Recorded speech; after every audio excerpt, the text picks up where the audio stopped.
Hello, everybody, and welcome back to A Matter of Personal Taste. I am once again Andy Foreman, and I am sitting here with my co-host, Martin Fisher. Pleasure to meet y'all again. Thank you all for returning, and thank you for returning for this very special interlude episode. We're taking a break from going through the episodes of HBO's classic series, and we're going to go back to the roots of it by talking about the history of EC Comics. And I could not think of a better guest than the one that we have on the show with us today. He is the co-host of HorrorHound Radio and Night of the Comic. Jason Kretten, thank you for being with us. Thank you for having me. Again, trying to live up to the pressure now.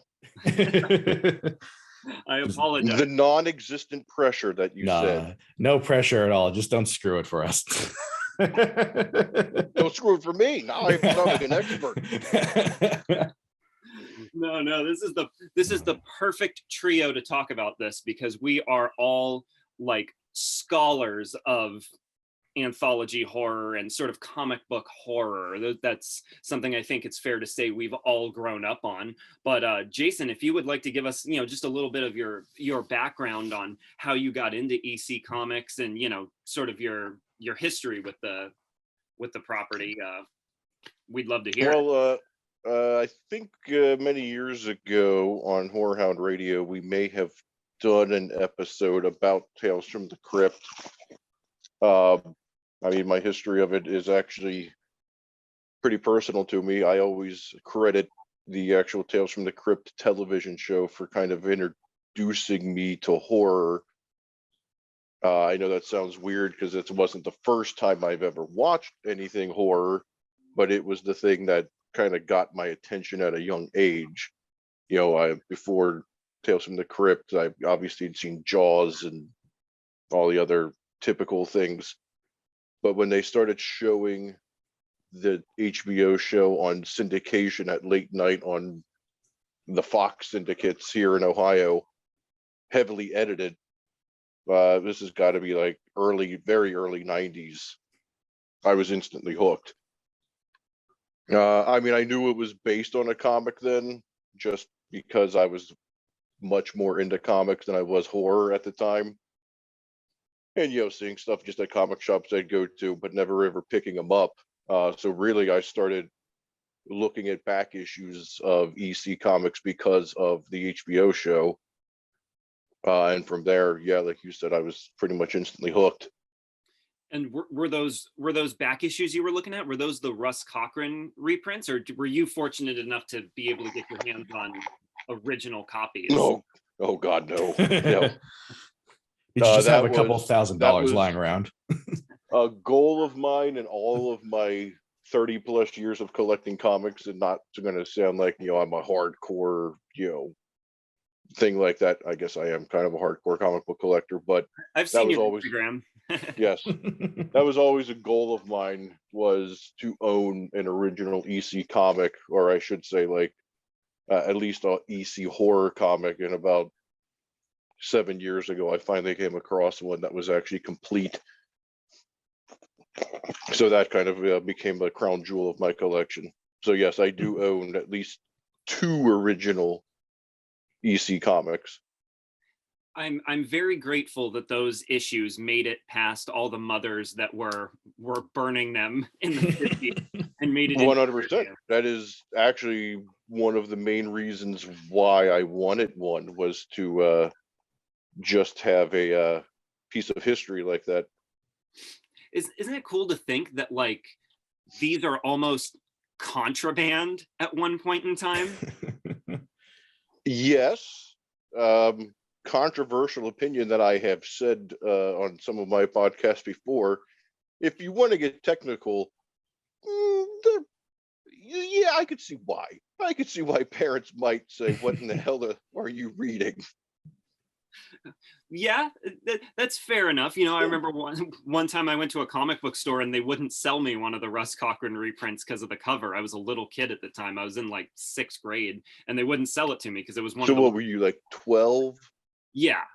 Okay, I could 12. I'd say it's safe, but yeah. Andy was a little late to the horror stuff. especially in like, in today's modern 12, modern day 12-year-olds are like actually like 25. Yeah. I mean, wait, that sounded really wrong. Just ignore me, dialing 911. As far as what they're exposed to. Mm-hmm. Yeah, no, definitely. I was I was like killing tons of people in Call of Duty at the time, so I don't think that the Vault of Horror was beyond what I had seen. Yes, exactly. I've told Andy this before, but I was already watching like Terminator and Friday the 13th by the time I was 6. So yeah. No, I got lucky with my parents. I'm older than both of you, but I always talked about, in the 80s, I was watching stuff that I would never let my kids watch when I was that age. Like, what in the hell were my parents thinking? Right. Well, yeah, that's it almost like, because you guys got lucky and you were able to watch just, you just kind of had carte blanche to watch whatever you wanted.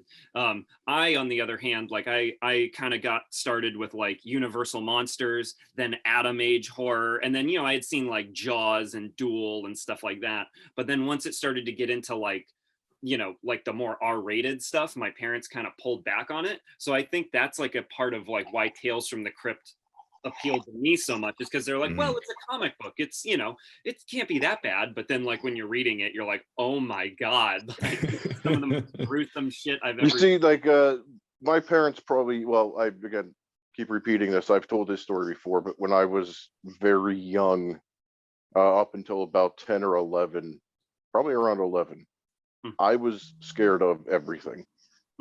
I was the definition of a scaredy cat. Like, literally, I used to be afraid of the opening scene in libraries to Ghostbusters when I was a kid. Okay. And then so I used to like avoid it all. Like, I used to avoid horror completely. And then again, kind of like what you said, seeing some universal creature from the Black Lagoon and Jaws, I saw much younger than 11, but it was around that time, like hanging out with friends, like, you'd start watching horror movies at sleepovers and such, that it kind of just blew the doors off the hinges. So the movies I saw when I was like 8 and 7, they were like RoboCop and Terminator and stuff. Yeah, my grandpa snuck me a few VHS tapes of like, again, RoboCop and Jaws when I was much younger, like at like 6 or 7. So I kind of had that appetite for it, but like I kind of had to sneak it, which I think kind of puts me right in the perfect experience for like reading EC comics, because that's what kids had to do when they were coming out.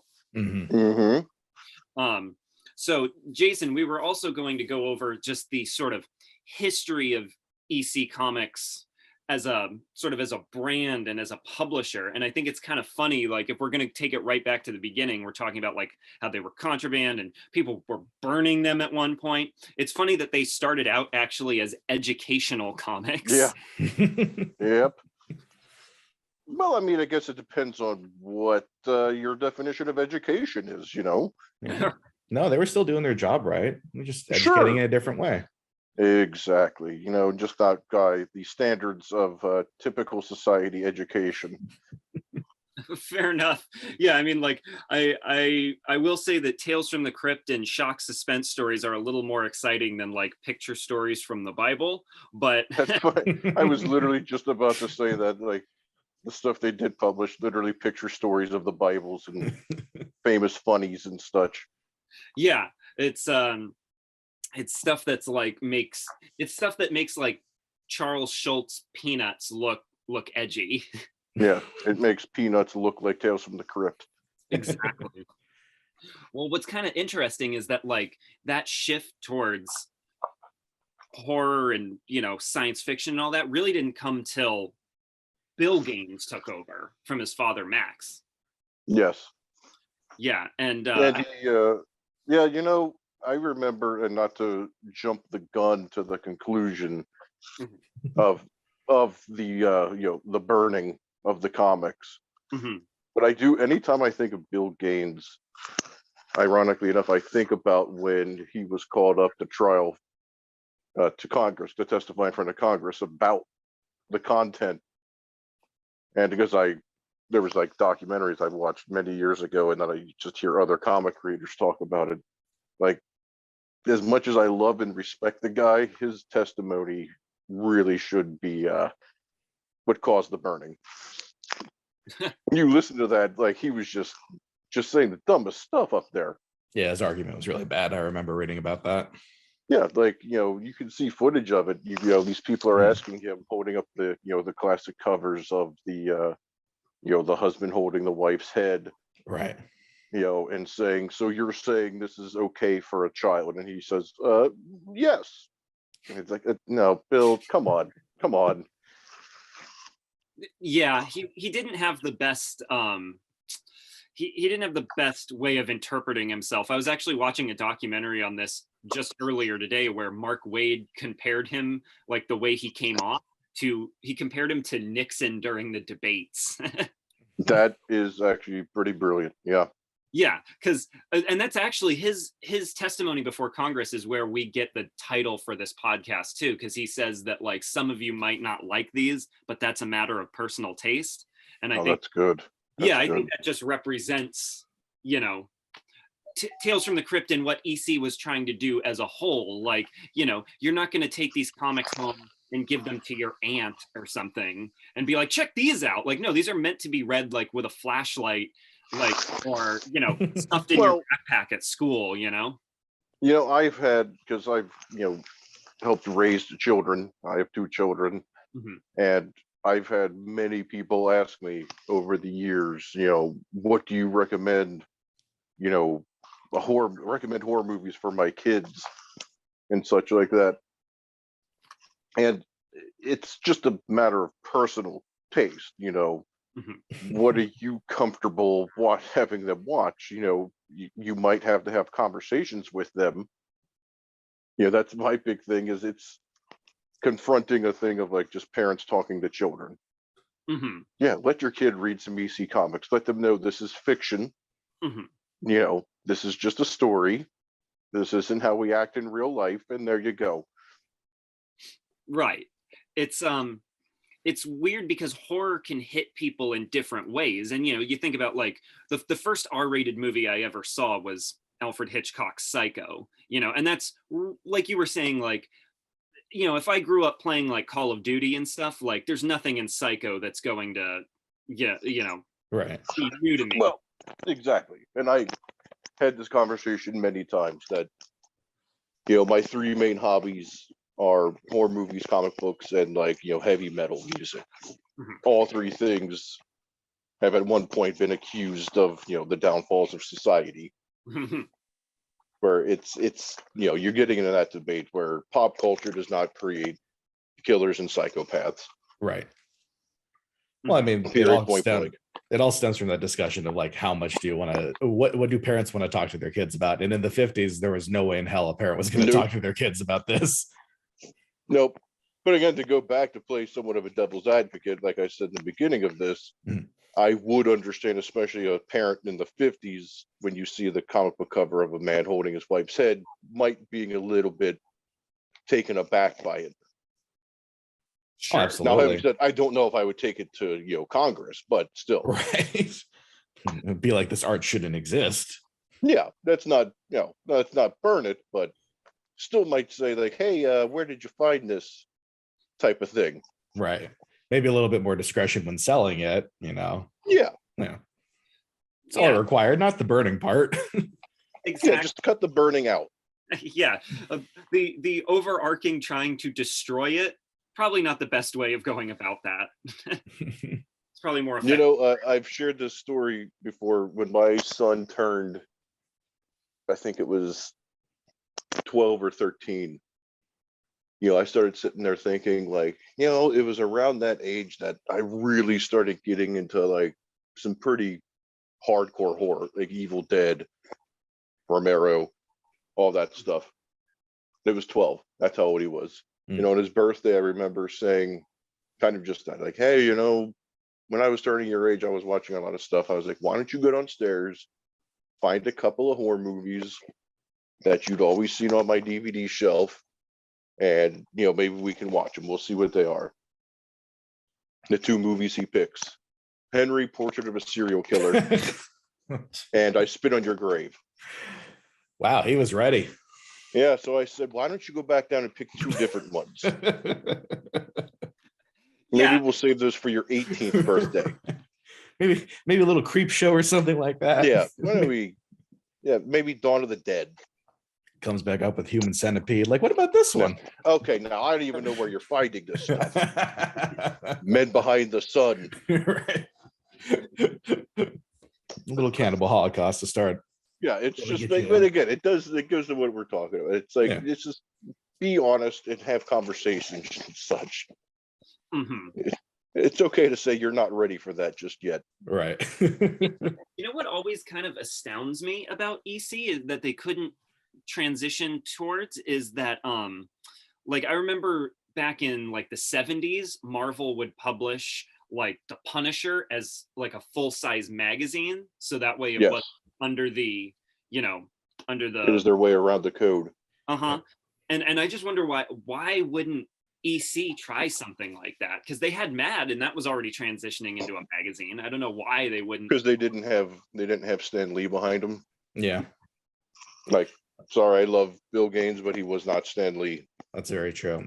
I've been recently reading through because the movie's coming out, I've been reading through a lot of the old Morbius comics, and a big part of that is that the way they got around like the more heavier stories is that they released a magazine run for like 11 issues, I believe, that was called Vampire Tales.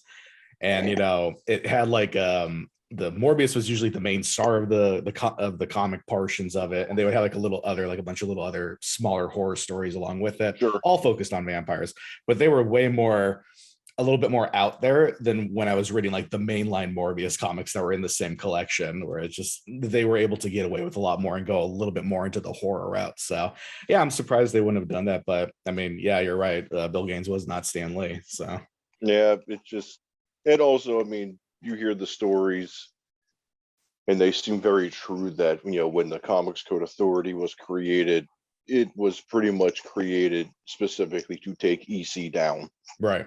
Like what DC Comics didn't have anything to worry about. Right. You know, they were publishing Batman, you know, baking cakes with Robin. Like there was nothing happening in those. And again, what Marvel was Atlas Comics at the time, they weren't really doing anything too revolutionary. Right. Mm-hmm.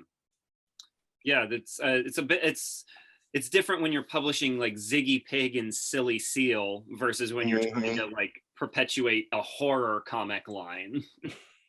But yeah, I mean, can you be shocked when like EC just plummeted in sales? Like kids didn't want to go from Tales from the Crypt to that, to Ziggy.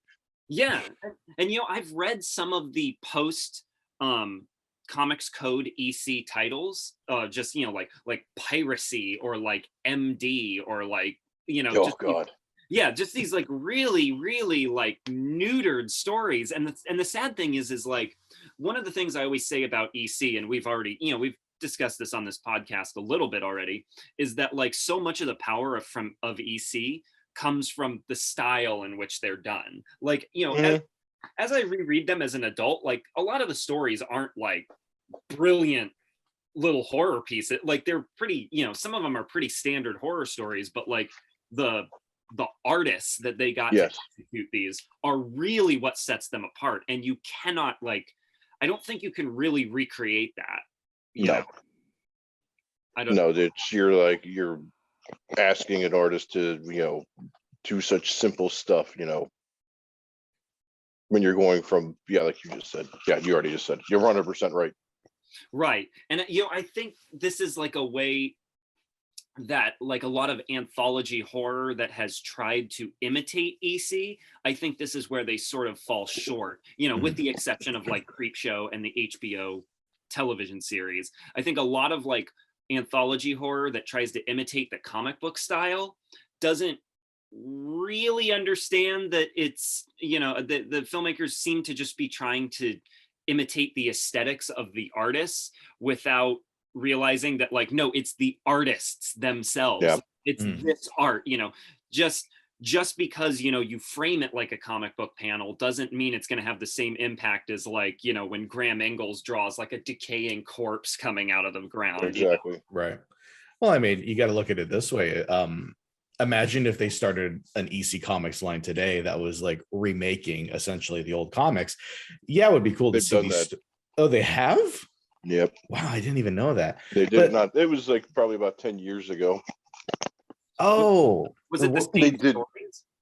They did, because I sometimes see them at my store, at my bookstore, used bookstore, that you'll see, some really bad yeah, adaptations. they were like it was like 2011, I think. Yep. I wasn't aware. I've never read that run. Was that like, No. were they remaking old stories or were they doing new stories? They were remaking. Yeah, they were taking some old stories and like having artists redraw them.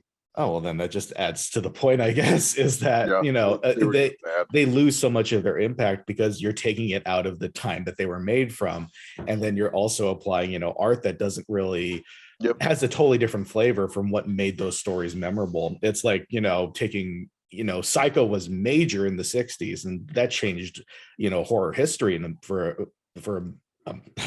forever, really. And then you take it and remake it again in the 90s and it doesn't have the same impact anymore. It's because the genre has evolved. Right. You might give it a new coat of paint, but it doesn't really have that same impact that original story did.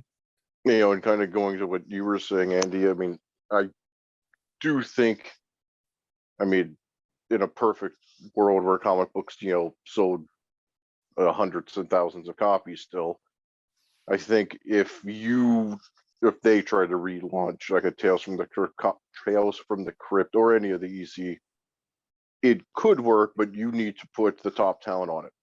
Yes. Mm-hmm.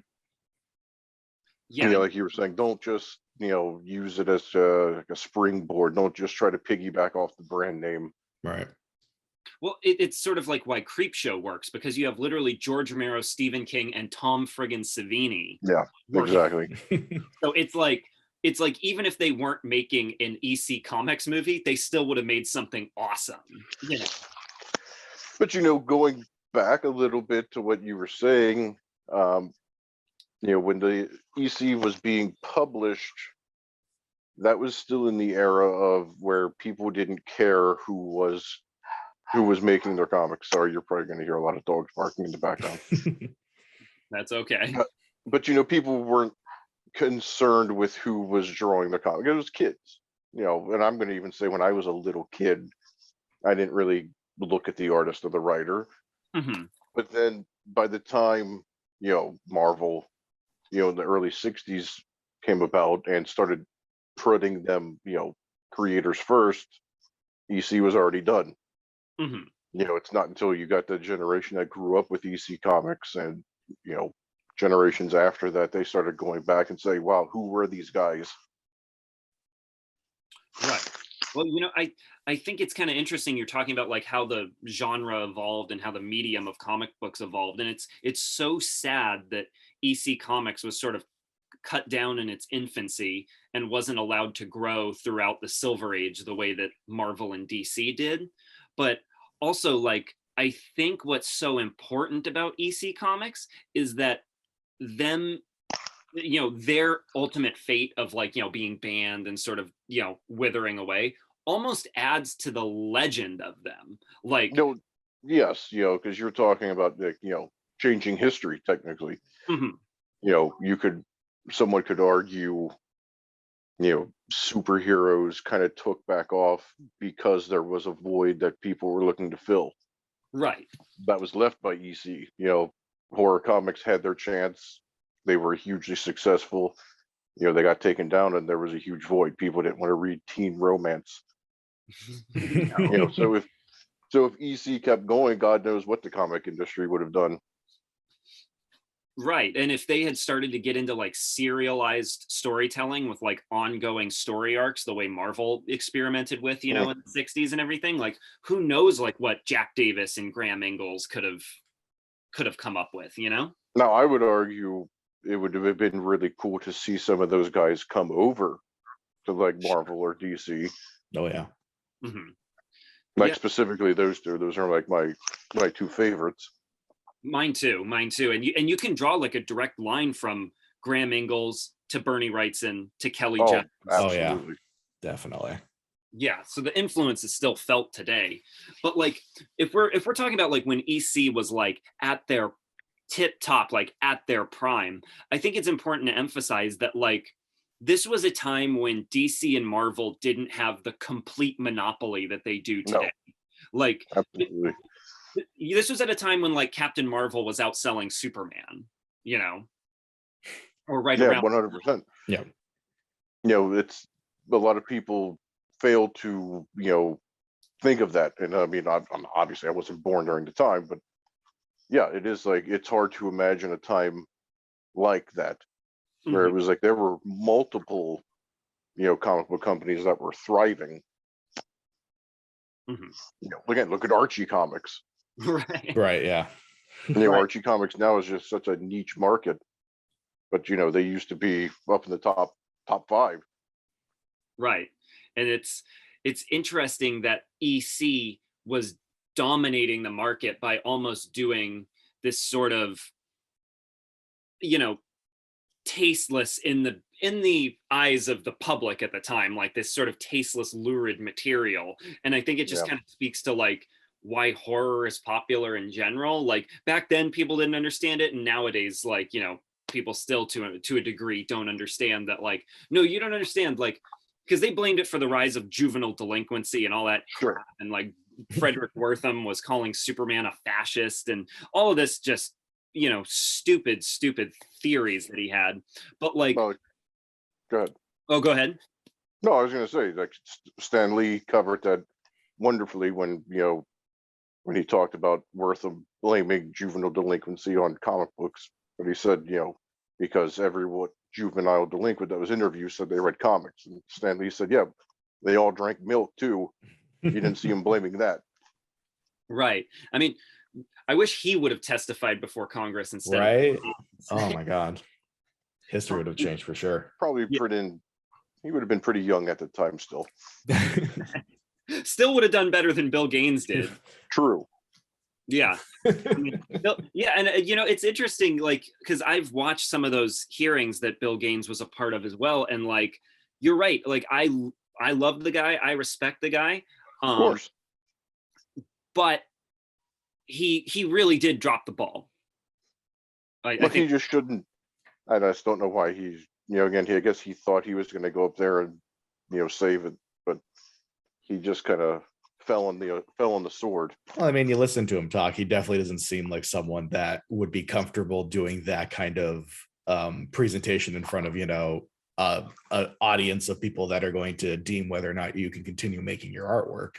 He seemed pretty introverted, and I don't think he was definitely not prepared for that at all. And you can find the interview or the whole court hearing online, and you can hear it yourself. And he's clearly not comfortable with the situation. He doesn't know how to communicate very well, and unfortunately, that did lead to the giant sea change when we kind of just lost DC Comics for a good time.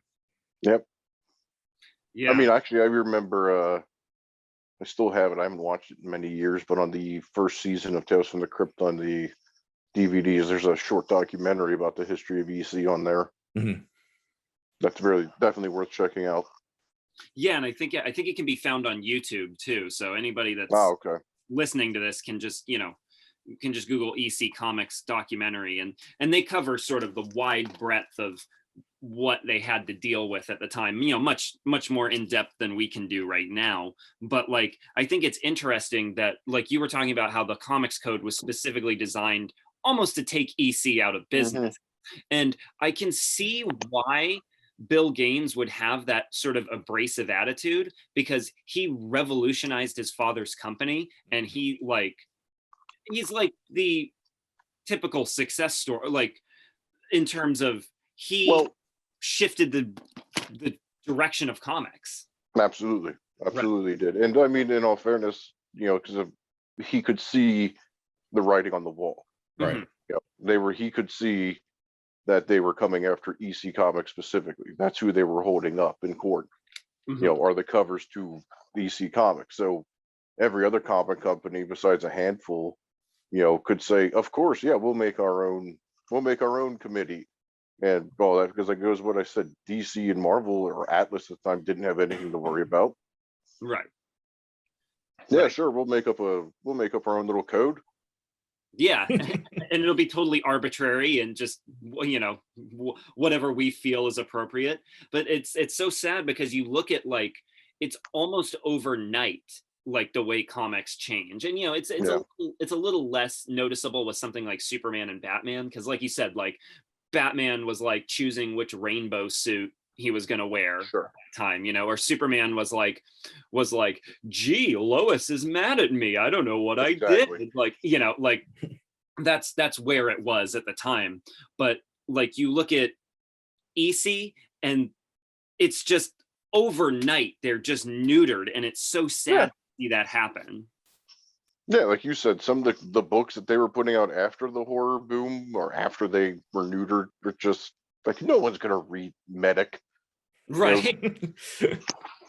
Like, who cares about that? That's not what I'm reading a comic for. Exactly. It's like watching like Quentin Tarantino or Martin Scorsese make like a network sitcom, you know. I would watch that. Right. Oh, so would I.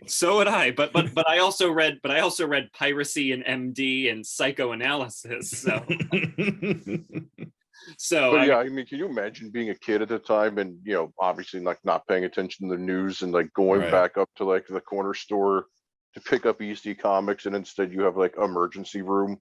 Yeah. Oh, God damn it. Yeah, it's like this, and then like Roy Rogers and like Pat Boone comics, and like, You know what a good comparison would be? It would be the original Conan the Barbarian movie to Conan the Destroyer. Oh, yeah. Yeah, it's just what the hell is this? Huh? Yeah, exactly. PG? You know it's a good comparison too. It would be like it'd be like being a fan of the Alien movies and then going to see the first Alien versus Predator. Oh, yeah. I know. I still somewhat defend that movie. Oh. But yes, it's fun, but it's a different spirit. Stands. Yeah. Yeah. But getting back to EC, and in terms of just like the censorship and stuff, I think if we could kind of go into the legacy of EC, now that we've kind of talked about how much they ruled the comic industry, and you know how they're sort of their downfall, if we want to kind of move into the legacy of like things that were inspired by them, I think you can still feel their influence even today, you know. I would argue that the biggest influence of EC comics wasn't comic books, it was horror movies. Absolutely. Yeah. Mm-hmm.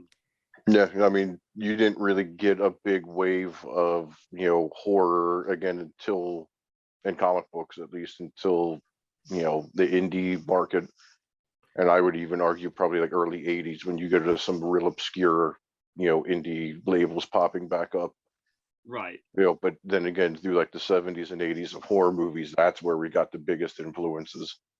Right, because they did kind of have these sort of more ironic, and I don't want to say cynical, but more downbeat endings. Like, you know, like you think about the end of the first Evil Dead, where the camera goes right up to Bruce Campbell's face as he's screaming, you know. Yep.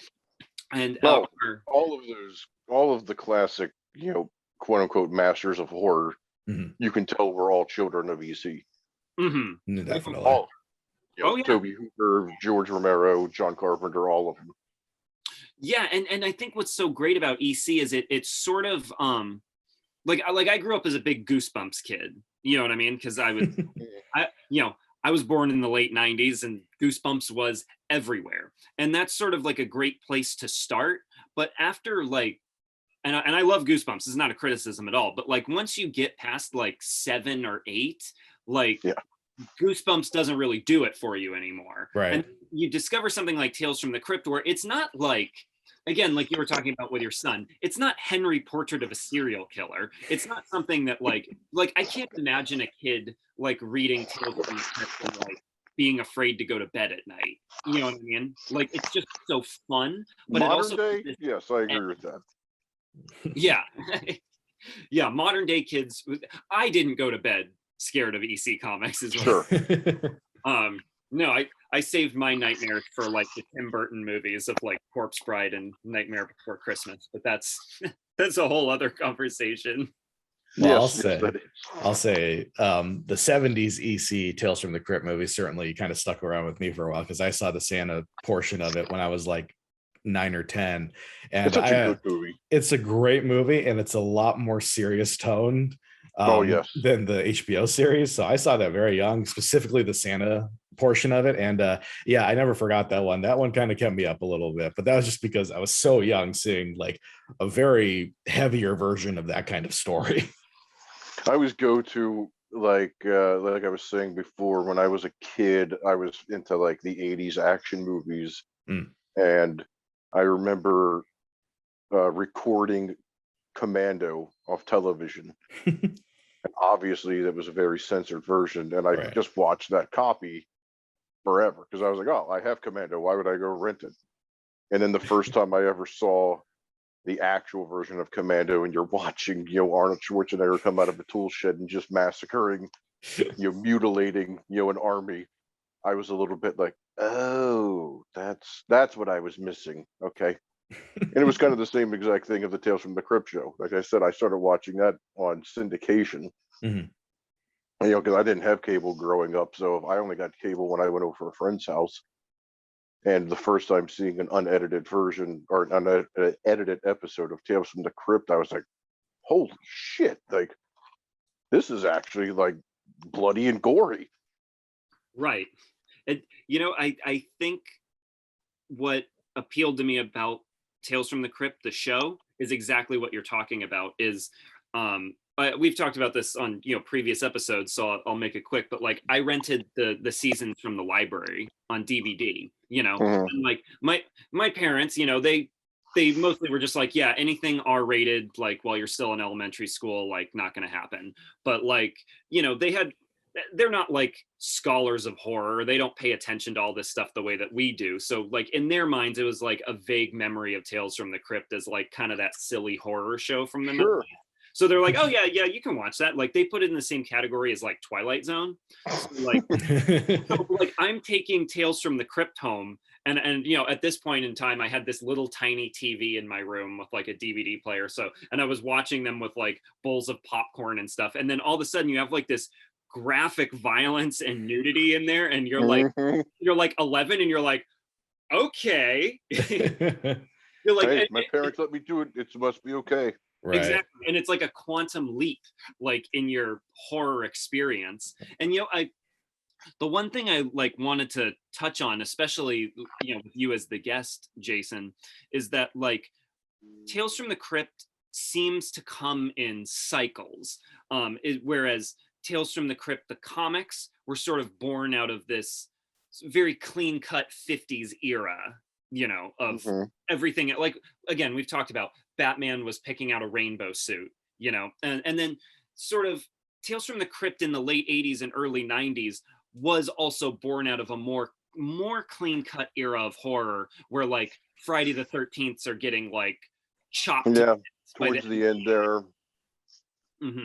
Well, it's the same. Yeah, you're right. I mean, it's kind of interesting to think of it like that because I just recently, just the other night, we finished rewatching the entire Friday the 13th franchise as a family, since my kids are older now. And I sat there and thought about that, like, God, when you start getting into like these late 80s, you can just tell that, almost kind of going to what we were saying about the Comics Code Authority, that the studios were like, look, these franchises make money. Let's try to get more people in, so let's lower the gore and the nudity, right? And we can get a few more people in. That way, if someone sees it, they can say, oh, well, it wasn't that violent. You watch Jason Takes Manhattan. Like, as much as I love that movie, it's not especially a violent or graphic movie. Right. I think I had brought that up on our last episode, like specifically the part where he punches that guy's head off, and there's no blood or anything. It's just like a dummy head. Still the best kill in the movie. Oh, it's so great, but you could tell the studio was just like, don't focus on that too much, please. Yeah, you look at part 7. I remember like, part 7 is just, it's almost hard to get through. And then it's true. You're right, Andy. Like, you had this interesting kind of wave of then the Tales from the Crypt series starts, and it was arguably more violent than even the slashers at the time. Mm-hmm. Yeah, it's probably because there was like less oversight, because people just, I wasn't around at the time, so I don't know like HBO's legacy. You're right. But like, I would imagine people just kind of lumped everything HBO into a category of Exactly. adult content. I mean, it's being shown late night on HBO, so they probably don't think kids have easy access to that. Right. And what a more perfect way to like deliver that kind of story than like, because I got to imagine it was mostly like young people that were watching it at the time. Like, imagine being like in college and like watching that with like your roommates or something, like late at night on a Sunday night or something. Like, what a perfect way to have these little concise but fun horror stories sort of delivered to you on a weekly basis. I think that's why it succeeded so well. Mm-hmm. Oh, absolutely. Absolutely. And I also, I mean, there's something to it, kind of going to what you said about, to go back a little bit, that these weren't, deep, dark horror stories. They're somewhat simple, but, sometimes that's what you want. Right. Sometimes I want a short and simple, 1 hour story. Sure.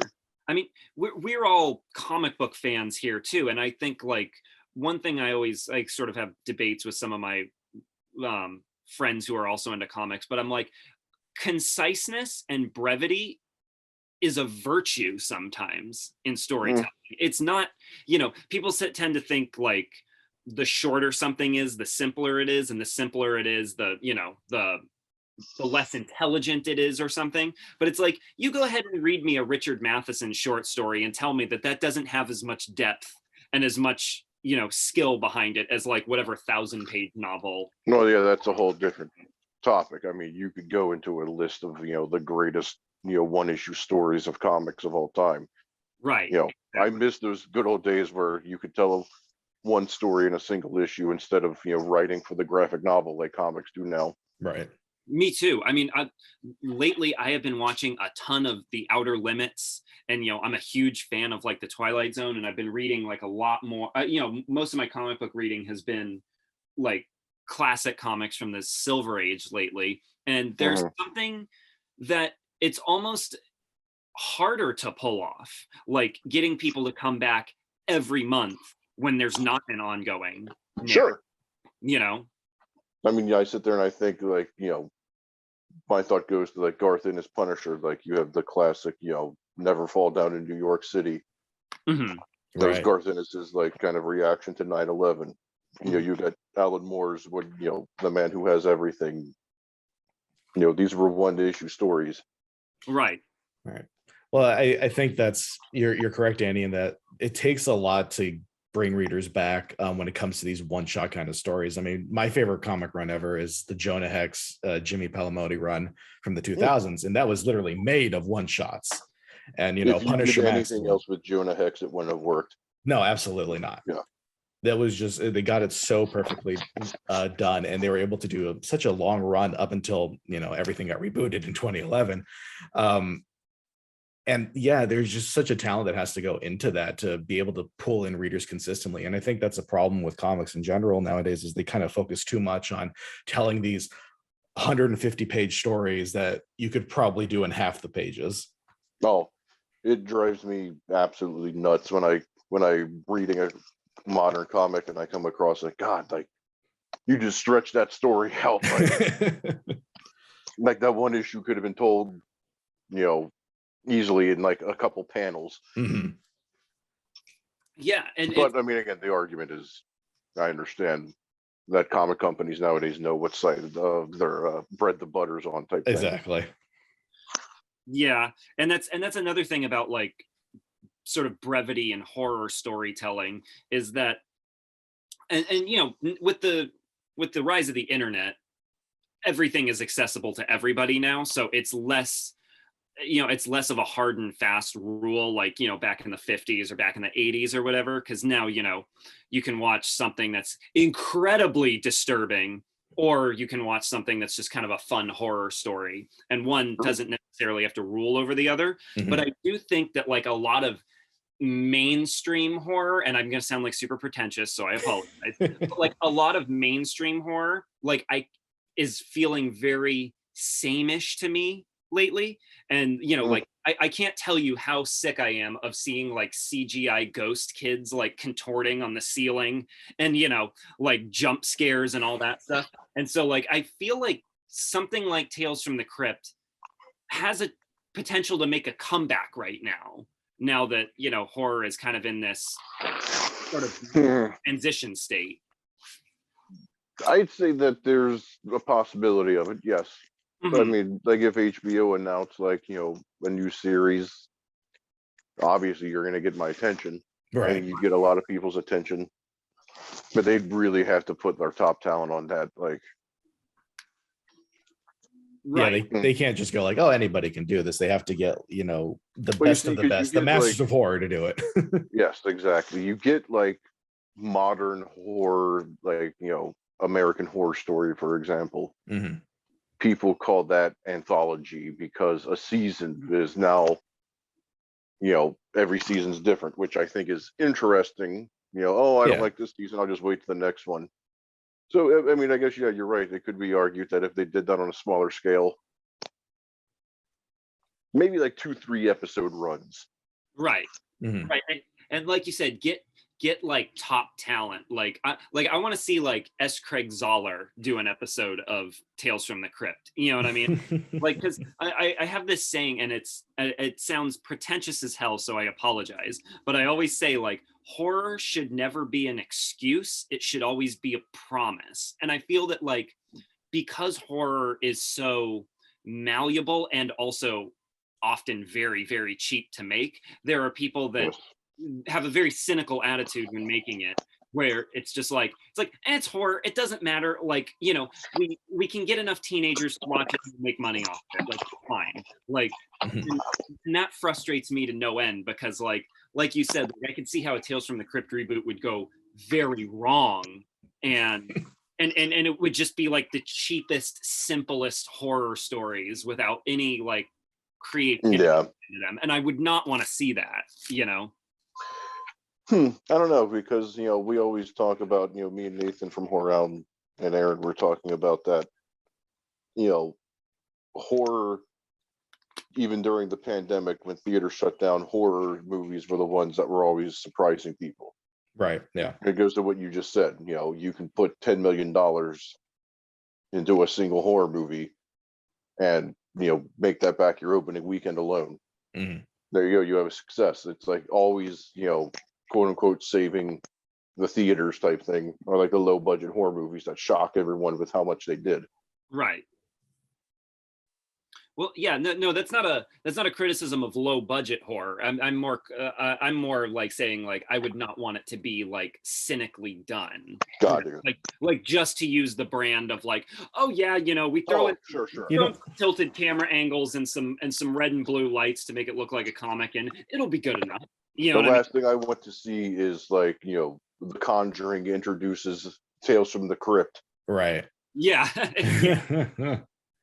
But I mean, we can only hope that like whatever the future holds for Tales from the Crypt in EC, that it's up to the standards of what has been set before.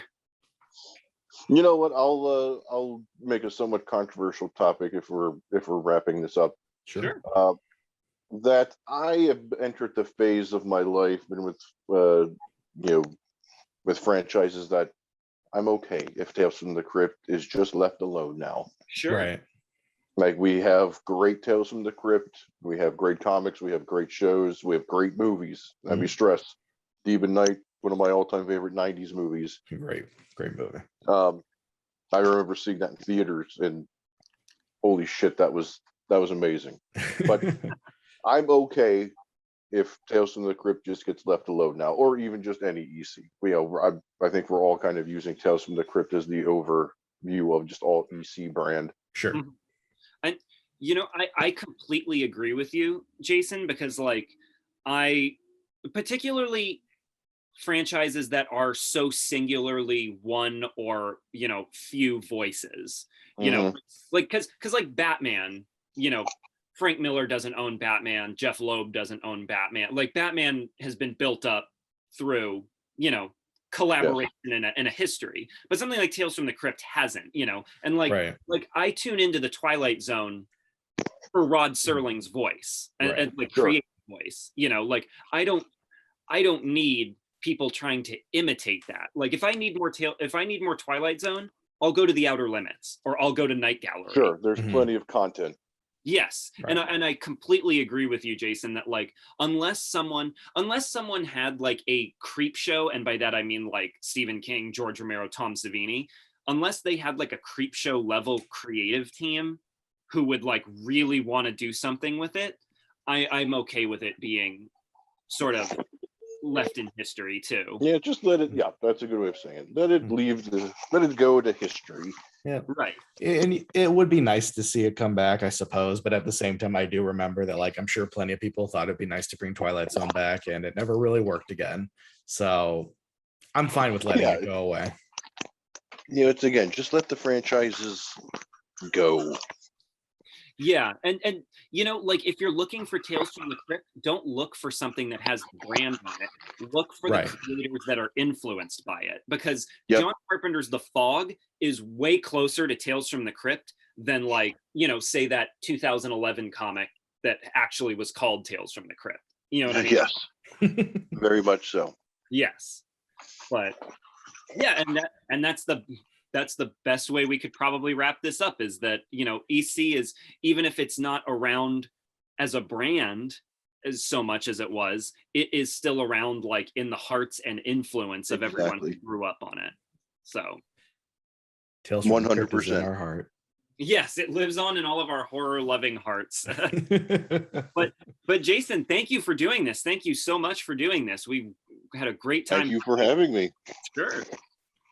Never have to twist my arm to talk about Tales from the Crypt. Right. Yeah, I figured it would be an easy subject for you. You know what? You're right. It is. I sometimes put too much pressure on myself.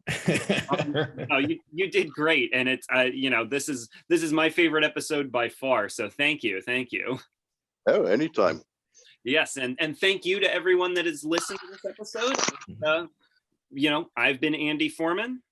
And I've been Martin Fisher. And Jason has been Jason Kretten. You can check him out on... Hey, you said my name right. I'm sorry? Yeah, you actually said my name right.